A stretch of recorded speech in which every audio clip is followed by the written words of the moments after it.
시청자 여러분 안녕하십니까, 김동수입니다. 여러분들도 다 아시다시피 일반 사기업은 만 55세에 퇴직을 합니다. 그리고 국가공무원법에 의해서 공무원들은 만 60세에 퇴직을 하게 되고요. 저희 같은 선생들은, 교수들은 65세까지 근무하고요. 또 명예교수로 있으면, 또 석자교사나 명예교수로 있으면 70, 80까지도 교수 생활을 할 수가 있게 되는데요. 많은 친구들이 말이죠, 퇴직한 이후에 그동안 여행도 못 해봐가지고 바쁘다 보니까 이제 부인들하고 해외 여행도 가고요. 또 이렇게 여행 갔다 와서 말이죠, 할 일이 없으니까 매일 등산 가는 친구들이 있습니다. 그러다 보니까 매일 등산 가는 거 재미가 있겠습니까? 그러다 보니까 좀 삶이 나태해지고 또 의욕 상실된 그러한 친구들도 있습니다. 그러다 보니까 또 일부 친구들 중에는 우울증에 걸린 친구들도 있습니다. 그래서 사실은요, 퇴직하고도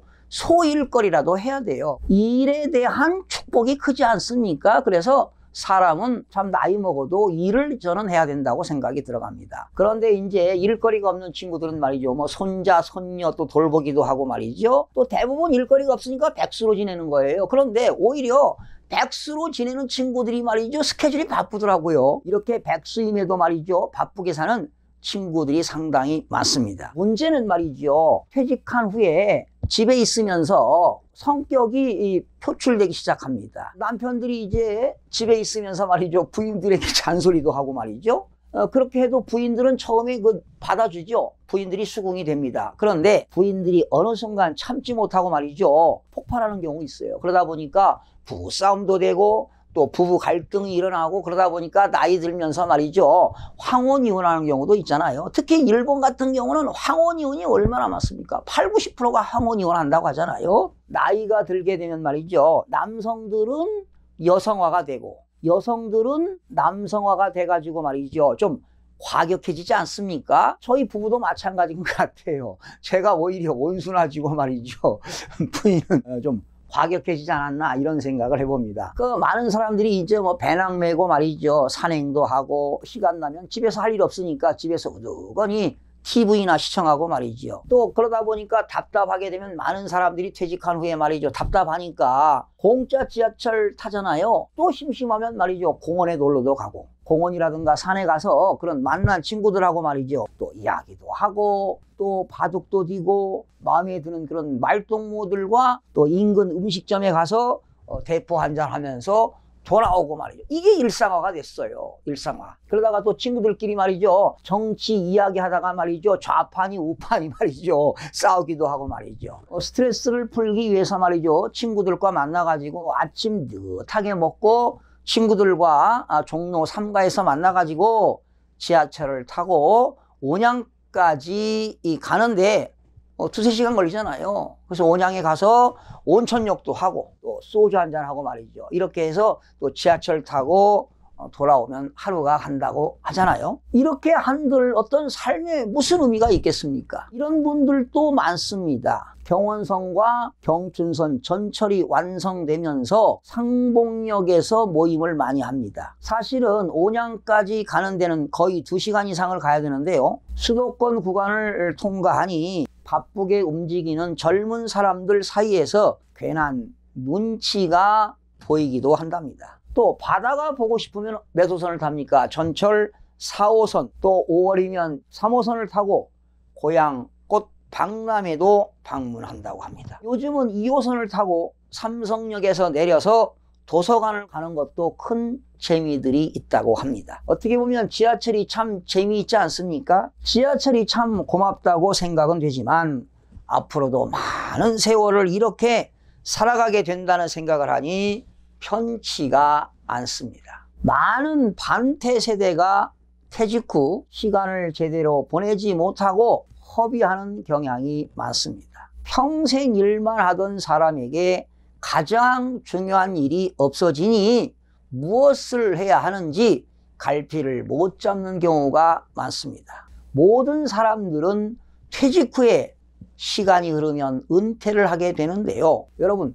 반태세대라고 들어보셨나요? 바로 반태세대라는 것은 정년이 되기 전에 퇴직을 한 후 새로운 일자리를 찾는 세대가 반태세대입니다.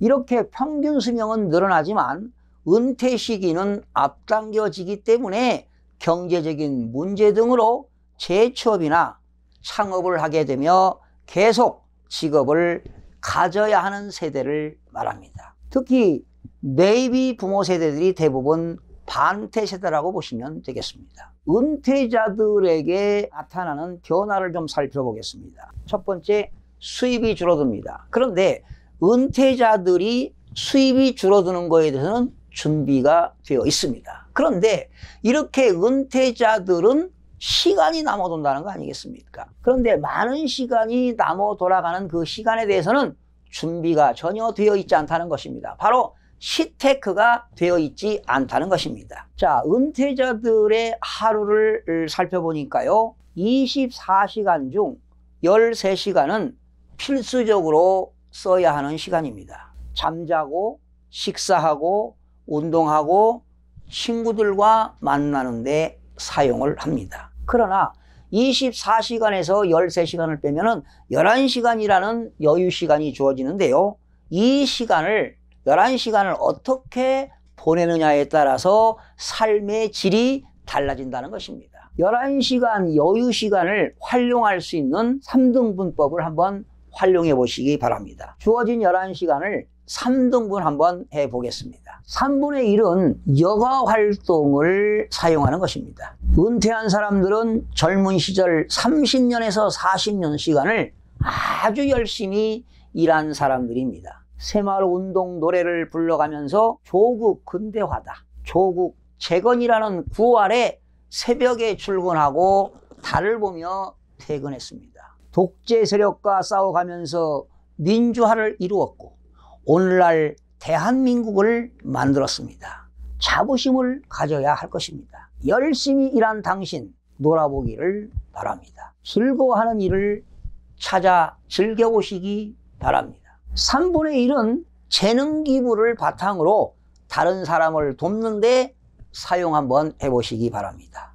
즉 봉사활동의 시간을 보내보시면 어떨까요? 집 근처 주민센터를 방문해 사회복지사에게 문의하면 안내받을 수가 있습니다. 적극적으로 한번 참여해 보시기 바랍니다. 미국에서는요, 앙코르 커리어라는 개념이 발달하고 있습니다. 과거 미국에서요, 이상적인 은퇴 생활은 좋은 곳에서 골프를 치면서 여생을 보내는 것이었는데 이제는 개념이 바뀌기 시작했습니다. 이제는 내가 젊었을 때 하던 일을 NPO, 민간 비영리 단체 NPO나 사회적 기업처럼 사회적으로 의미 있는 일을 하는 곳에서 말이죠, 일을 한다면 당연히 급여는 적겠죠. 그러나 오랫동안 이곳에서 일하는 것을 이상적인 은퇴 생활로 보고 있습니다. 현재 50대에서 70대의 9% 정도가 이러한 일에 종사하고 있고 많은 사람들이 참여할 준비를 하고 있다고 합니다. 또 우리 주변에 보면은 그 학교 교장 선생님을 지내신 분들이 돈이 없어서가 금전적으로 부족해서가 아니라 말이죠, 이런 아파트 경비원 하시는 교장 선생님도 계시고요. 또 이런 사회복지센터에서 자기가 알고 있는 지식을 어르신들에게 전달하고 그런 봉사하는 그런 교장 선생님들도 계시곤 하지요. 우리나라에서도 이런 사회적 기업이라든가 지방자치단체에서 많은 관련 사업을 만들어내고 있습니다. 세 번째, 나머지 3분의 1은요, 다시 일을 시작하는 것입니다. 하지만 여기서의 일은 젊을 때처럼 돈만 버는 것을 의미하는 것은 절대 아닙니다. 바로 일을 해도 포트폴리오를 해야 합니다. 내가 좋아하는 일, 내가 잘하는 일, 내가 하면 즐거운 일, 이렇게 해서 한번 확장해 나가보시기 바랍니다. 은퇴자들에게 주어진 하루를 여가활동 3분의 1, 봉사활동 3분의 1, 일에 대한 3분의 1을 잘 적절하게 분배를 하게 된다면 하루하루가 의미 있는 생활이 될 것입니다. 이러한 날들이 일주일이 되고 한 달이 되고 1년이 되고 10년이 되고 20년이 된다면 여러분들은 행복한 은퇴 생활을 하실 수가 있을 것입니다. 삶의 질이 높아지고요, 성공적인 삶을 살아가게 될 것입니다. 시청해주신 여러분 대단히 고맙습니다. 열심히 하겠습니다. 내일 아침에 찾아뵙겠습니다. 마음이 드셨다면 구독, 좋아요 꼭 부탁드리겠습니다. 고맙습니다.